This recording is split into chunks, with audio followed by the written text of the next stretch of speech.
Tuning in to the online broadcast network, AfterBuzz TV. Over 20 million weekly downloads in over 150 countries, and your number one source for after-show entertainment.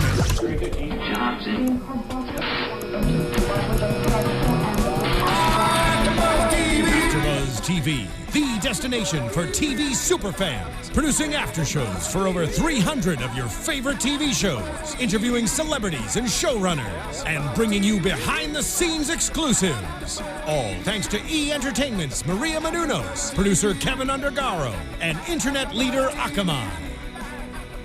Now, let the buzz begin! Yeah. Go ahead, Jules. Nobody knows where they might end up. Nobody knows. Oh, snapping like a white girl every week. Wait. Oh, Ramon. Hey, what's going on, you guys? It's the Grey's Anatomy After Show here on AfterBuzz TV. How you doing? Jason J. Carter here in the hot seat. Hello, Julie. Holla, I'm Julie Partin, and you can join the conversation on Twitter, JULIEPARTIN. And also follow me on Twitter at JDCForever, and also the hashtag Grey's ABTV is what we're rolling with tonight. We're down to two men tonight, Star Session and Kristen Strange. And... You did it, Julie. All right, so I came last week sick because I didn't want to miss because I dedicated. love the show, right? Yes. And little did I know the Black Plague is more contagious than I thought, and I took out both girls. They are both home with fevers and bronchitis. It's okay, you know what? Like I always say, when you get sick, your body weight's on point. You get them abs popping. I'm so The shallow. three of us carpooled together. There was no way they were getting out of that cesspool. Right, it was a cesspool of So, disgustingness. sorry, girls, and let that be a lesson to everybody at home. Stay away if you're sick. Yeah, but see, here in LA, I think ambition is too high. People will work like even when they're dying. You know, I know that's how I've always been. I just don't usually see the repercussions of people getting sick that I know and not being able to come. Well, at least you're not contagious because I can't get to girl. How you guys doing? Hope you had a fantastic week. Grey's Anatomy season 11, episode 11. All we can do is cry. Tonight, all day. People have been tweeting, well, from the East Coast because they see it first. Right. You know that tonight was the episode that we finally got the closure to J-April and all of that. Which to me, that was so fast. Yeah. This happened fast. I predicted this going on a lot longer. No, she popped out. That birth tonight of the baby was like, and done. I think it was supposed to be because she was induced and it was a really small baby. I know.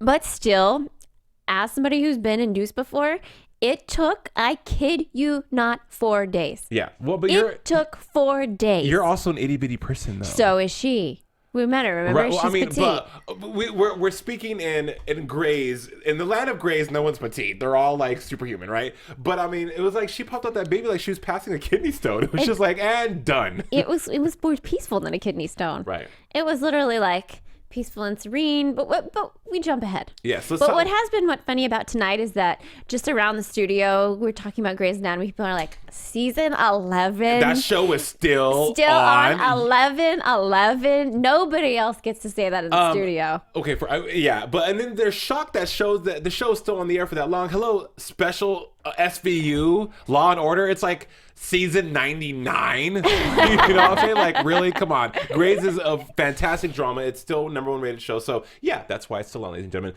Let's dive into tonight's show. Julie, first of all, a lot of fire tonight, a spiritual fire. Me and Julie were thinking like, damn, there's a lot of fire tonight. It was thought-provoking episode. We had a spiritual conversation in the middle of it. I'm sure all of you at home had the same thing. Julie found out that I actually pray, and she was quite shocked. She was like, Jason, you pray? No, this was how it was. Something I pray about. I said, I didn't know you pray.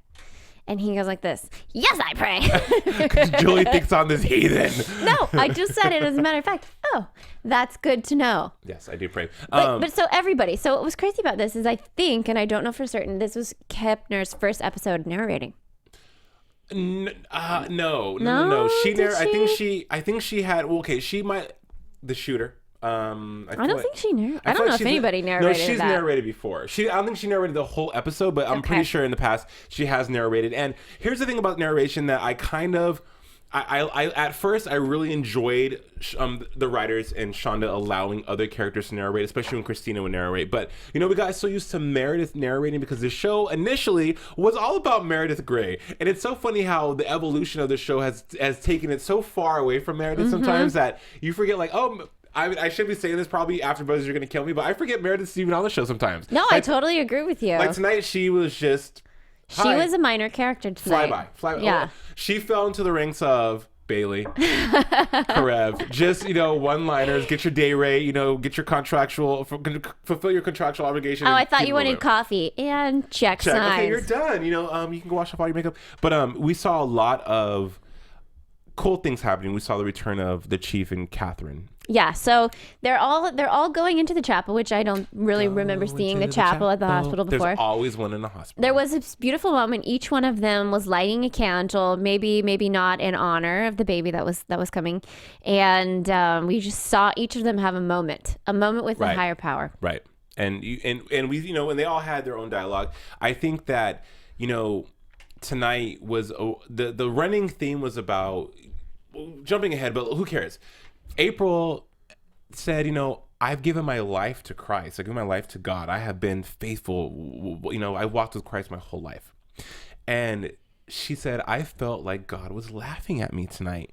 And it's not just. She kept saying that. It's not just. Right. And the people always on Twitter and on Instagram, you see all these quotes every day about, how the Lord works and all these things. And it was just tonight was very powerful for me because I too have felt that way. I'm sure we've all felt that way. Not to get uber duper spiritual or religious, because that's not what I'm trying to go for with this, what I'm trying to say.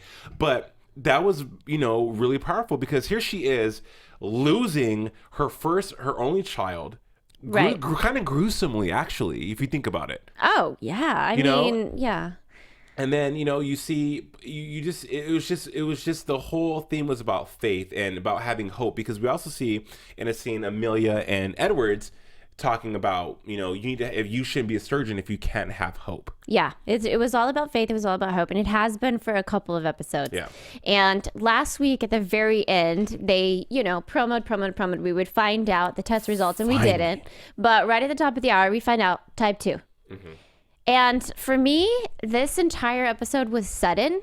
I'm not ready to deal with it. I cannot believe that they started the episode with its type 2, and by the end of it, baby's gone. Right.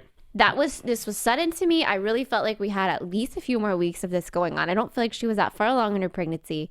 I think they decided to induce once she realized the baby was actually already in pain and his limbs were breaking inside her. Well, and also, with that said, Julie, you have to wonder what's the recourse now after because throughout the court we see that she has this epiphany and she's like, what, I get it, I'm okay with it, whatever. But at the same time, I want to say something to clear the air. So Dr. Gina Davis says these babies with type 2 typically last a few hours. Mm-hmm. And Mama Avery had one of her most beautiful motherly scenes ever. When she's like, you will have the baby and you will hold it till God takes it. Right. Beautiful. I have never seen that woman nurture, and she nailed it tonight. And it was to her daughter-in-law. And so anyway, we have this. We see her hold the baby. We see in the next scene, she's just in the wheelchair. Are we 100% sure this baby's gone?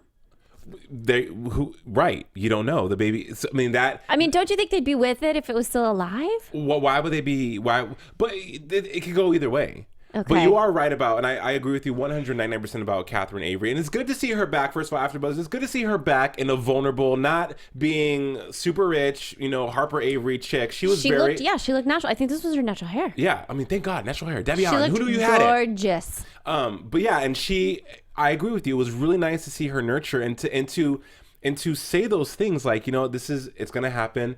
And we've seen a lot of that happen with Graves, with Bailey. And I remember there's a storyline with the young Jewish girl who had a strain, I don't think it was Tay-Sachs, or it could have been something. I don't know what she had. It was season 4. And that's why I don't remember it. I was a teenager. And, Bailey tells the father wants to take the daughter to Mexico for these, treatments that are cutting edge, like only done, abroad.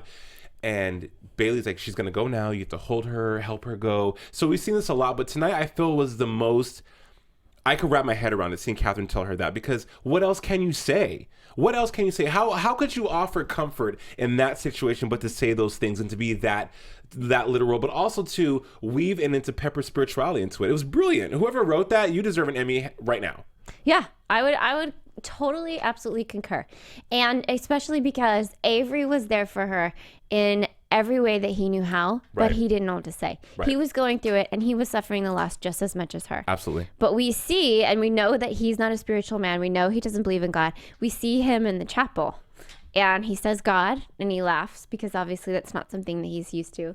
And he just says, come through for April. He was praying specifically for her. Right. She loves you. Come through for her. And that was a really powerful moment to me. And that's what you do for the people you love. You sacrifice, your happiness for theirs, regard whatever it is, whatever it is. And so it was nice to see that. And also he was really emotional. And I think it was really, this is not the first time we've seen the chapel actually with Addison and her brother Archer when he had the worms.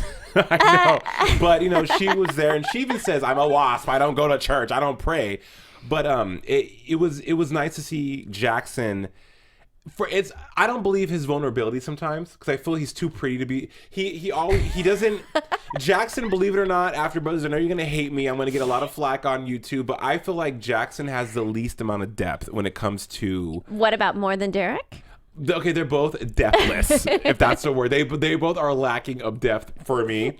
But tonight it was good to see him emotional, and it was good to see him, there. And also it was nice to see Joe and Stephanie praying and lighting a candle because she's like, I delivered this horrible news to them. I wished stuff on them. I wished all of this evil on them. And, another scene that happened was with Izzy and George, when Izzy had cancer and Callie's like, I feel bad. I wish I prayed for the death of Isabel Stevens every day, Right. So it's not to laugh. It's comical and also very powerful at the same time. There needed to be a little bit of comedic relief. Yeah. I mean, I don't know. To be super honest, I don't like the way this unfolded. It was too sudden. We shouldn't get the test results and lose the baby right then. Not even anticlimactic. Like, I just wasn't ready. And this is not realistically how it would have happened. Like I said before, I have a friend who's gone through this. And if you're interested in knowing more, look up the hashtag Luca Knows Heart. But whenever they were delivering the baby, the families flew in from across the country because they knew this baby might last a few hours. They all wanted to get a chance to hold it. Right. There was no way in heck that her abrasive mother wouldn't have been there too, Yeah. Like, why? Crazy mom was absent. So not that I'm saying that the way that it unfolded wasn't beautiful. It was just the timing. It feels rushed, and I don't feel ready as a viewer or even as a person to have seen that so soon. I didn't think the baby was going to be born tonight. Yeah. Well, to add to that, Jules, I feel that as far as hyping the promotion of the show and the promotion of the storyline, it's like the farewell to Christina. How many months did that go on? I mean, Sandro, I loved you, but it was like farewell to Christina for seriously. We have been watching the death of this baby. The death of Christina's relationship. We watched that for like 5 seasons. Right. We couldn't get 5 episodes of this. Right. And April was so confused and just so not going back and forth. Will there be a miracle? Will there not? And then she had this breakthrough moment with the patient.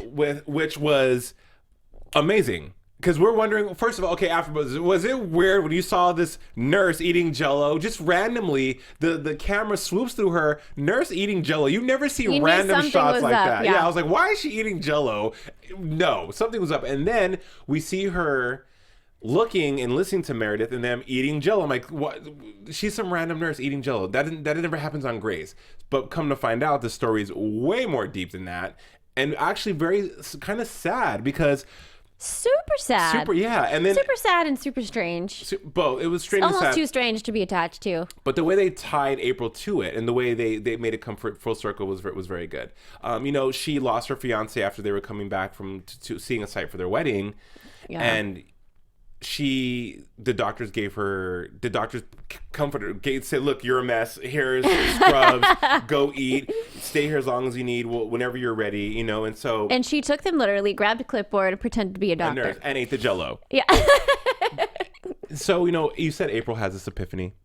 Let me sidebar this real quick, but I almost feel, Julie and AfterBuzzers, that I would have loved to see April go go through this alone and not have Jackson, and it really feel and just go the same way Lexi lost when ape crap or the shooter, and the same way they have that whole process and that whole like you go crazy, you're depressed, you're going through it. We didn't really get that. I see what you're saying, and it's a brilliant point, because if, and there's a slim to none chance, I might be the only person who is even reading into this, if that baby's still alive, there's a reason she hasn't gone through that moment.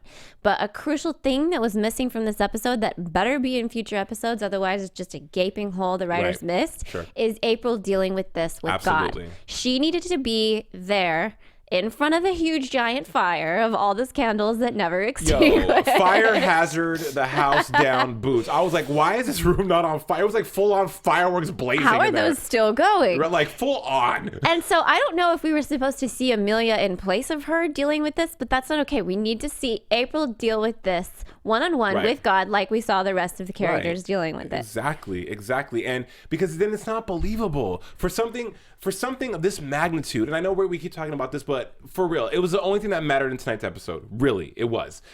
Well, I mean, it's been leading up to this. Their relationship was one of the huge points of the entire last season. And then this has been them and the whole episode. Like at least 3 or 4 leading up to this. Absolutely. I really should have felt more prepared, though. So, Jules, you hit the nail on the head that if this is it for Japril and the baby storyline, if this is actually where it ends, epic fail. But if there's more backlash, if the tsunami is coming after the earthquake, then let it be good, because realistically, we connect with Grey's Anatomy because we experience what they go through. A lot of the stuff they've had on their emotions and stuff you can relate to. So we want to connect with the story. We want to be able to be like, wow, that sucks. Way beyond how much we've been saying, wow, that sucks. Right. And if April doesn't go through it, then I'll be really disappointed. She will. She has to. The show drags stuff on. We just need to have a little bit of faith. Look at how long Arizona grieved her leg. Right. She's going to grieve that leg for that many seasons. Yeah. We're going to see more.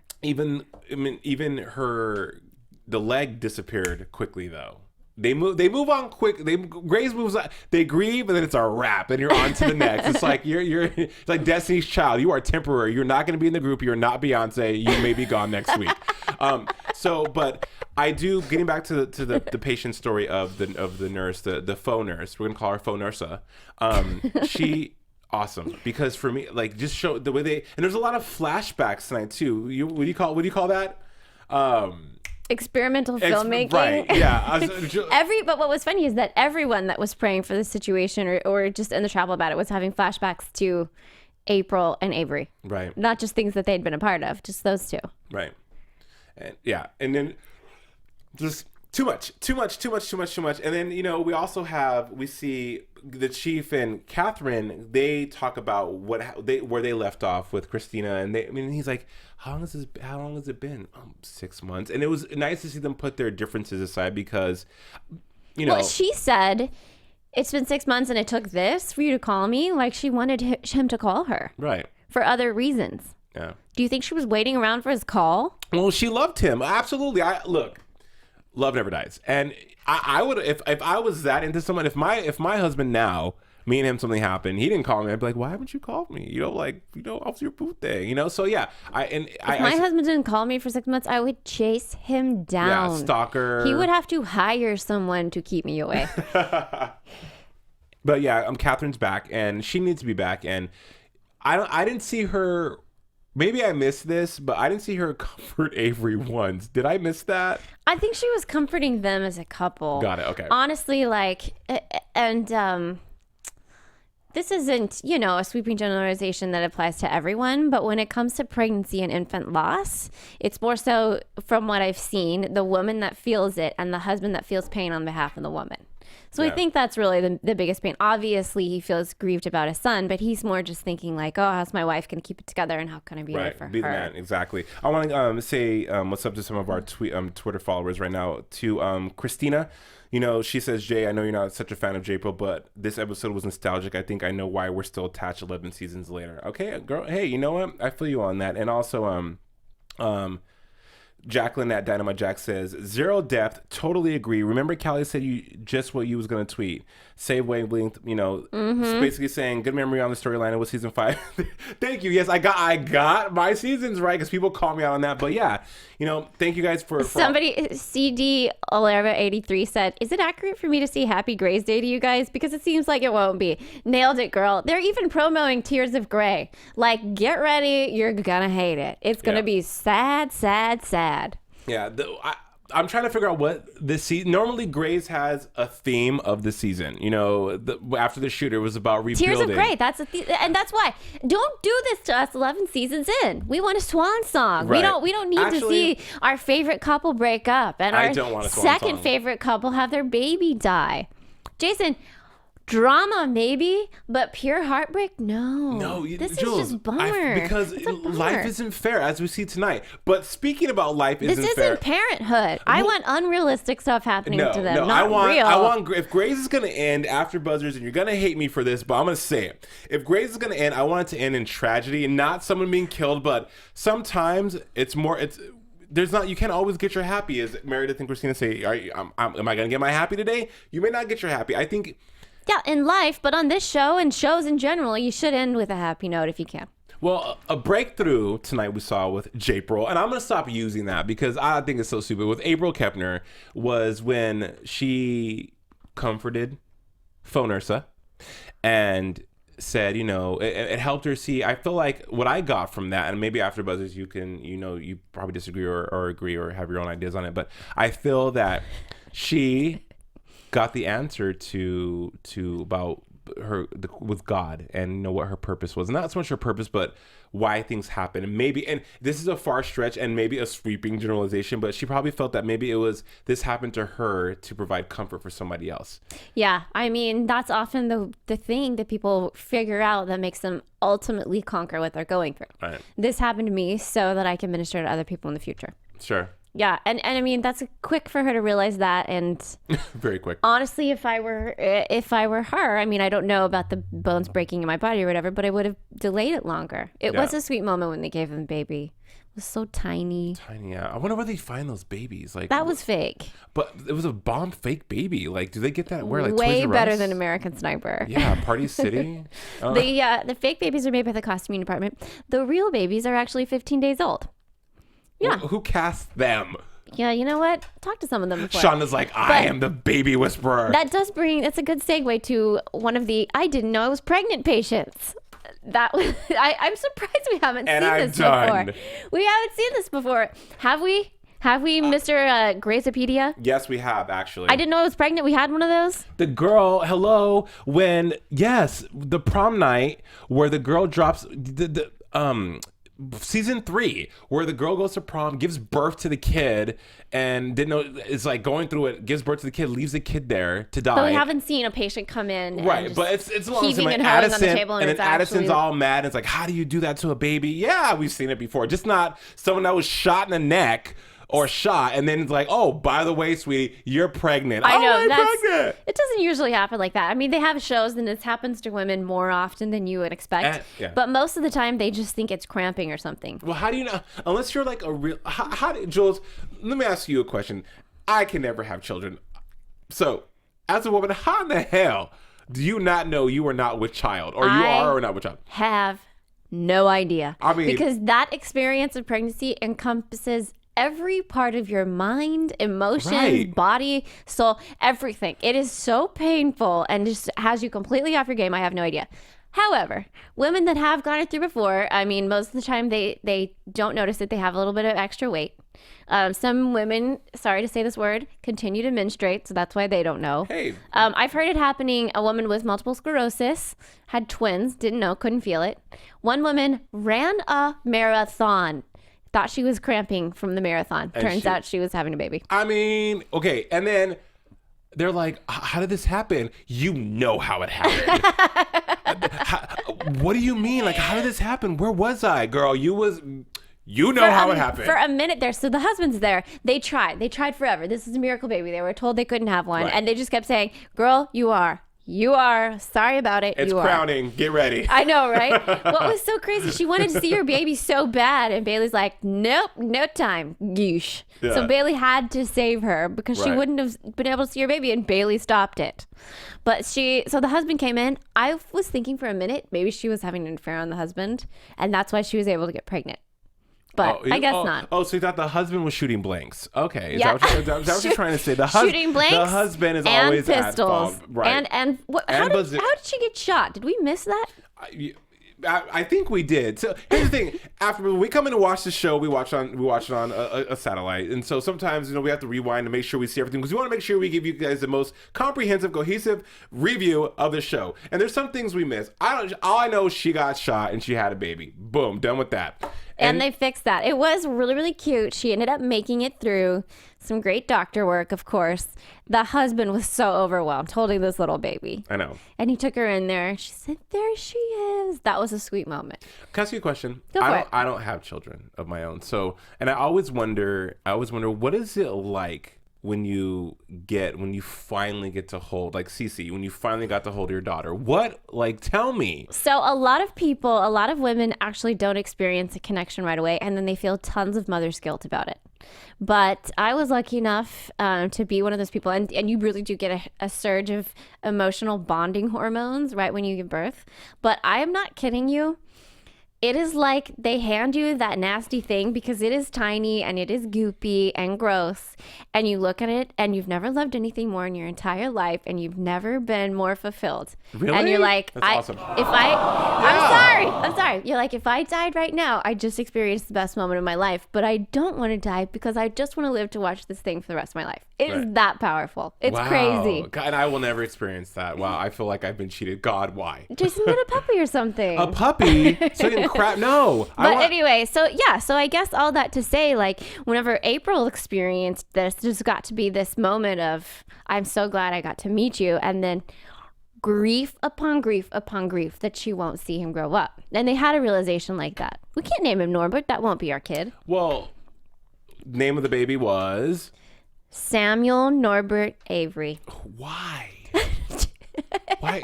Why? It was lovely. Why? I've always wondered who am I to judge a name? But really, I'm going to judge a name.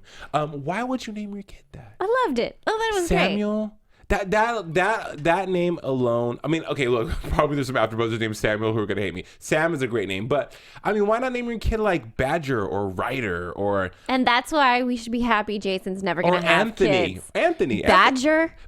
Fox. Hunter. No, what is, you have some obsession with like hunter-gathering names. Jason has kids eventually. He's like, this is my son Shepherd. No, this is my kid Moose. But no, okay, but yeah, cute name. But the whole epiphany April had was, I feel the whole, like you said, Jules, the whole ending is very weird, very lacking, and very weird again, because it's like, okay, she was going through it. She just gave birth to a human being. Is it alive? We don't know. And then she had this epiphany, like this is what she's supposed to do with the rest of her life. Or it was heartbreaking to see them walking and him pushing her in the wheelchair, whether the baby's gone or not. And I do think it is gone.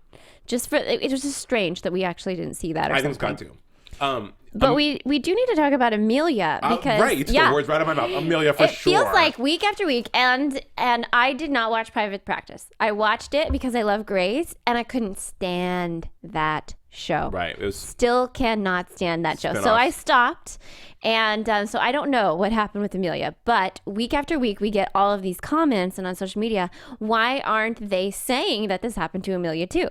Right. Did you watch Private Practice? I did. So what happened with Amelia's baby? I don't remember because I wasn't that invested. Obviously you weren't. If you can remember what happened 10 years ago on this show, down to the minute, you obviously didn't like Private Practice that much. The only thing from Private Practice I remember was Violet being held captive by some chick who wanted to cut out her Katie? baby. That was terrible. That's about the time I stopped because I was like, this show is just macabre. Right. Nasty. Yeah. So we do have a moment there. Amelia, this episode was on. She was on. Her hair looked normal. Great. Finally. And she was playing around with somebody's brain. Well, we must have not been paying that close of attention, or they were just kind of skipping the beginning of these patient stories. Because she was playing with someone's brain trying to bring the sight back. And she's like, he gave permission to this. And Stephanie's like, knock it off. You have to stop. you have to stop. She just kept playing with his brain. I'm going to try to bring his sight back because this is what I'm going to do for Doc Gina Davis too. Right. Doc Gina Davis. So the person wakes up, he can see. That was cool. That was a fun moment. Don't know what she did because it really looked like she was molding his brain like Jell-O. Grey's magic. And she goes out and has a cow on Stephanie. Well, and the reason why she had the cow on Stephanie, and maybe I'm seeing this differently, but it's because I feel like Stephanie was doubting her. Oh, absolutely. And Amelia, if we really get into Amelia's backstory, she's a recovering addict. She's an addict. You know, she's been in her brother's shadow. Her brother, there's a lot of things. I feel like Amelia is building her self-esteem up from the time she stepped foot in Graceland, that hospital. It's been about her proving herself because she's been labeled as the addict. She had a problem. She's this, she's that. She's here to prove herself. And if in your life, if you've ever had a setback or you've been told you can't do something, you want to prove not only to yourself but to that person or those people. So I think that Amelia's MO or her theme for this season is to get back on track and become amazing because I was not so amazing on the other show. Yeah, I can. And so tonight with Edwards doubting her or Edwards not having hope, because you see Dr. Gina Davis is all about no hope. Hope don't exist, sweetie. Yeah. But she's definitely in the no hope camp. Amelia has always been, no, I can do this. She always has those blue bright eyes, like I can will beat this. Go where it is impossible. She's like and Star I will Trek. push I will further. Unknown planets. So I'm more on that side, by the way. Me too. Absolutely. There is always hope. I will always try something else. I do not quit. And so Edwards, kind of was like, you can't do this indirectly. And Amelia's like, listen, if you don't have hope, you should not be a surgeon. Kudos to Amelia for that, because that's her truth. And quite possibly she could be right, And Edwards and I feel like Edwards is getting bitch slapped left and right. Poor Edwards. Poor Stephanie. But, Meredith, George, Karev, Izzy, they all got bitch slapped. They all had to had their growing pains be put through their paces. So good for Amelia. And the thing about it is that I think Amelia also was saying, I chose you to be on this case because you saw the potential. Mm-hmm. And at this point in time, you're going to hold me back because I'm about to try and attempt something crazy. She's going to try to save this woman whose tumor has been attempted by all kinds of doctors unsuccessfully. Right. And she does not need that doubting in her OR. Right. I think that was the other half of it. Right. And so, it's doctors are ego driven and so they need, and it's just like when you're trying to do something, be it book a job, buy a car, anything in life that has some kind of chance that it cannot go in your favor, you want people on your team. You want people to believe in you as much as you believe in yourself, because we're human. We always have doubt. And if your right hand chick or dude isn't doing that for you, they got to go. They got to go. They got to go. You don't need people in your life saying things that aren't going to inspire you or that are going to beat you down. I see what you're saying. So then at the very end, when Amelia walked in and all the candles were lit, she said, my baby lived 45 minutes, right? Something like that. 43 minutes, yeah. And I don't know if it's public knowledge in the hospital that she had this baby or not, but Owen sort of acted like he knew and just reached over and grabbed her hand. And someone also said, is that going to be a love interest for Amelia? I know, because ever since Kristen, who's our co-host on the show, mentioned that they might be getting together, we've been seeing Callie and Owen. I think they should have a threesome. Just kidding. I would maybe not a threesome, but maybe a love triangle. A love triangle. That is kind of a threesome. Maybe he's starting to. No, that means all three are involved. I think it's more so going to be. Oh, what if they do go that way? No, they should not. They should not. This is not Sister Wives spin here. No. But because that leads me to say that Owen needs some business on the show this season. Owen, I feel like Shauna's like, look, season 11, you guys all have contracts. I would put you to work some way, shape, or form. You may have a walk on, but you're gonna be seen. So, and poor Owen. Owen needs to get some, and we need more men, and we're getting more men. Right. So I that was a moment. I didn't know if it was necessarily a romantic moment or not, but it was a moment. It was big. It was a moment, and rightfully so at the end of the show. Yeah. Yeah. Before we run out of time, we have to talk about this odd thing that's happening with Meredith. The Jello. Just kidding. Yeah, Meredith. She's creeping. Meredith. The theme song for Meredith is "So I Creep." Yeah, just keep it on the down low, because Meredith is trying to keep it on the down low. And next week's preview. Yeah, she just keeps trying to get a babysitter. I need a babysitter. And she wants Karev, And nobody knows why. Karev's not going to be a good choice for that. Maggie's like, why not me? Chief's like, definitely not me. You. Yeah. She needs a babysitter. I don't know why she needs a babysitter now when she can't just use the hospital or leave them in the back room, which she's been doing since they were born. 4 seasons now. But finally it comes out she needs it for an emergency sexcapade moment with her husband. Did she mention another? Well, who else would it be if it wasn't for? Maybe it's sexting or videos or sex vlogging. But in previews for next week, we see Stephanie ends up watching the kids, and she wanted to. She wants to get to know her niece-ish, kind of adopted, not adopted. Wow, I don't even know how they're related, but let's call her niece, Zola and Bailey. And she's like, Derek called you a bunch of times. Whatever you were doing, you were not with him. You said Edwards. You mean Maggie Pierce? Oh, sorry. Yeah. Maggie. Like, No, Maggie. Yeah. What? They all look alike, Julie? Jason, no. There's just so many characters, and those names sound like each other. I know Maggie, Edwards. They all. But yeah, I would have got it confused. So anyway, the previews are never right. The previews are constantly cruel. The previews suck. But they're trying to make us believe that Meredith is cheating. I would love to see that. Jason! Oh, wait, am I fired? For shame! No, I mean, because look, listen, Meredith hasn't been interesting for a quick minute. And if it would give, if Meredith is cheating, it would give a whole new layer to Grey's. I feel like every time, around this time with Grey's, there's an arc. The arc ended, and there's several arcs, but the April arc kind of came to a conclusion, so we need something else. We're gonna also get the conclusion of Dr. Gina Davis, because she's, something's gonna happen with her. She was hitting on Owen, so we see that. But if Meredith is cheating, if Meredith is cheating, great storyline. If it's stupid and she's like yoga or doing Pilates or I don't know, basket weaving or crocheting, I may not be back next week, you guys. I'm sorry. I call it. Jason's coming back. He loves the show. He can't stay away. I can't stay away. Can't stay away from the show. Can't stay away from me. Absolutely. So yeah, but tonight's show, I do think it was not a filler episode. It definitely had a good message. It definitely had a great message. This was a big episode, but it caught me extremely off guard. I feel very strongly that they should have given the test results last week and led up to her having the baby this week. Yeah. Because then it would have broken it apart. I feel blindsided. Everyone knows I love April as a character. She's great. And I was not prepared to see her go through this so quickly and nonchalantly. Not like it was nonchalantly, just I guess so quickly to the moment that we got the results. Yeah. It was just a wrap. It was very it's like New Year's Eve. 5, 4, 3, 2, 1, Happy New Year.